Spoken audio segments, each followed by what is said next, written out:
বুঝছো তো গাইজ অনেক দিন পরে শহর থেকে গ্রামে আসলাম, মানে গ্রামের বাড়িতে আসলাম। দেখেন, ও মাই গড গাইজ, দেখেন এই গোবর আমি এত কাছ থেকে দেখতেছি গাইজ। দেখেন আমি কখনো কল্পনা করিনি। দেখেন আমি গোবর ধরতেছি গাইজ। দেখেন কতগুলা গোবর। তো গাইজ এই যে দেখতে পাচ্ছেন, এই যে গাইজ এই এখানে দেখেন আর আপনার থেকে দেখাই।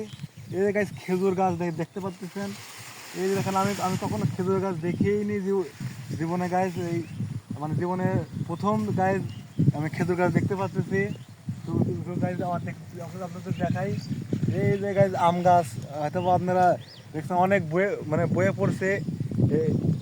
বইয়ে পড়ে দেখছি আজকে হচ্ছে কেন মানে সরাসরি দেখতে পারতেছি যে আম গাছ এমনি আম ধরে। তো গাইজ এই তারপরে কি জানি থাকতো।